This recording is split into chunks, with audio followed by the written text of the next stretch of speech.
भारत का एक solar giant जो है जिसको अपन कहेंगे वारी एनर्जी यानी कि इंडिया का जो सोलार जायंट कंपनी है जिसने एक साल में अपना प्रॉफिट जो है उसको डबल कर दिया। तो क्या ये मतलब इतने अनुमान लगा रहे हैं लोग कि क्या ये अपना इंडिया का जो रिन्यूएबल एनर्जी का जायंट बनने वाला है या फिर इसका ये जो हो सकता है कि भाई टेम्परेरी बूम हो। ठीक है, बहुत सारे लोग अलग अलग अनुमान लगा रहे हैं एंड मैं यहाँ पर जो शेयर करने वाला हूँ केवल और केवल फैक्ट के बेसिस पर शेयर करने वाला हूँ।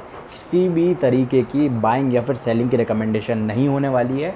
मैं आपको केवल और केवल फैक्ट्स और नंबर्स बताने वाला हूँ यहाँ पर। ठीक है, एंड आप लोग अगर इन्वेस्ट करते हो किसी भी कंपनी में तो आप लोगों को पूरा एनालिसिस करना चाहिए एंड फाइनेंशियल एडवाइज़र से आप लोग टिप ले सकते हो, उनसे जाकर के रिकमेंड ले सकते हो। ठीक है, अब सबसे पहले अपन लोग डायरेक्ट आते हैं मेन अपने कंटेंट पर। ठीक है, तो अब एक चीज़ देखो यार, सीधे अगर नंबर्स की सुनो बिना घुमाए फिराए, ठीक है, कुछ भी चीज़ अपन लोग यहाँ पर घुमाए फिराए नहीं वाले हैं। तो रेवेन्यू हो गया तो 26,500 करोड़ का रेवेन्यू होने वाला है। इबिटा की बात कर रहे हैं तो 6,600 जो होगा इबिटा की ग्रोथ है। ठीक है, नेट प्रॉफिट यानी कि पीएटी की बात करें तो 3,800 करोड़ की पीएटी है, डबल ग्रोथ है। एंड अगर हाइलाइट्स देखें अपन Q4 के तो भाई 8,840 करोड़ का इसने रेवेन्यू किया है। ठीक है, 1,126 करोड़ का इसने बढ़िया से इसने ग्रोथ दिखाई है। ठीक है, इबिटा मार्जिन 18.5% का है। और सबसे बड़ा पॉइंट ये है कि कंपनी ने अपना जो गाइडेंस है ना उसको बीट कर दिया है। ठीक है, कंपनी ने जो अपना गाइडेंस दिया था उसको बीट कर दिया, तो ये काफ़ी ज़्यादा अच्छी चीज़ कहेंगे इन्वेस्टर्स के लिए। ठीक है, प्रोडक्शन पावर की अगर अपन लोग बात करें तो FY26 में जो टोटल प्रोडक्शन है 12.6 गीगाहर्ट्ज़ का है। ठीक है, और Q4 में 4.2 गीगाहर्ट्ज़ का। तो इसका मतलब क्या है? इसका मतलब ये है कि कंपनी सिर्फ नंबर्स में नहीं है, रियल मैन्युफैक्चरिंग में स्केल भी कर रही है, कि रियल मैन्युफैक्चरिंग में ग्रो भी कर रही है। इससे तो ये चीज़ अपन को पता चल लगती है। और सीधा अगर आप लोग देखोगे तो ये चीज़ आप लोग को नंबर्स में शो करेगी। आप लोग जाकर के स्क्रीनर में चेक करना मेरी वीडियो का एंड होने के बाद।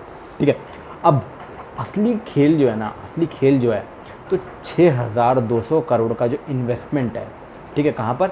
नागपुर में 10 गीगाहर्ट्ज़ का होने वाला है। ठीक है, वाटर का प्लांट है, बहुत अच्छा, आप लोग जाकर के चेकआउट ज़रूर करना।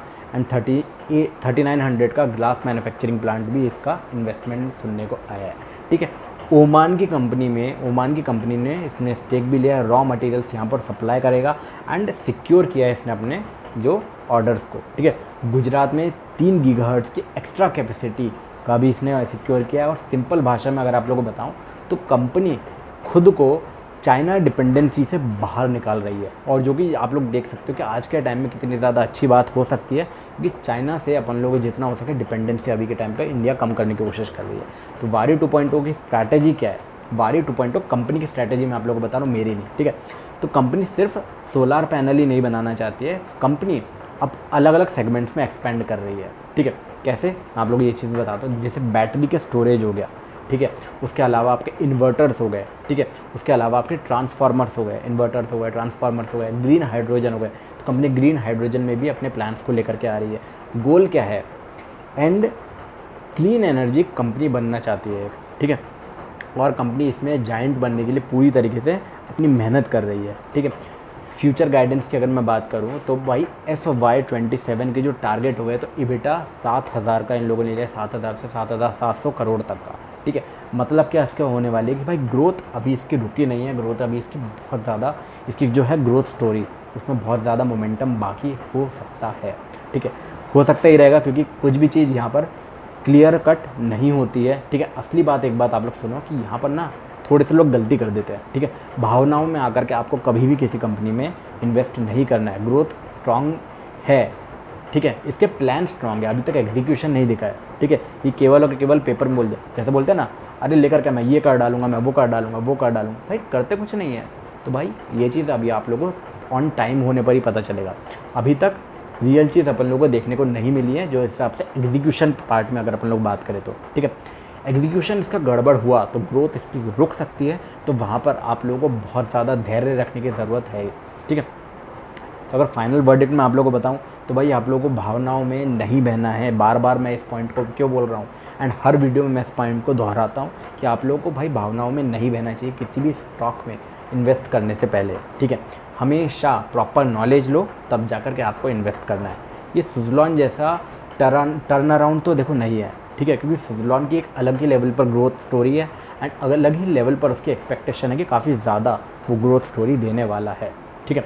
अगर आप स्टॉक के प्राइस के हिसाब से भी कंपेयर करोगे तो सुज़लॉन की ग्रोथ में अभी बहुत बहुत ज़्यादा ग्रोथ अभी बाकी है एंड ये ग्रोथ आप लोगों को आने वाले कुछ सालों में देखने को मिल सकती है। तो सुज़लॉन जैसी तो एक्सपेक्टेशन मेरे को तो नहीं है, ठीक है। आप लोगों का क्या कहना है, आप लोग कमेंट करके बताइए एंड रोज़ आप लोगों के लिए इस चैनल पर काम की वीडियोस लेकर के आता रहता हूँ। तो अगर आप चैनल में नहीं तो सब्सक्राइब कर देना, बेल आइकन दबा देना, ज़्यादा सोचो मत, सीधा सब्सक्राइब ठोको। अपन मिलेंगे अपने अगले वीडियो में, तब तक के लिए बाय बाय, जय श्री राम, राधे राधे, हर हर महादेव दोस्तों।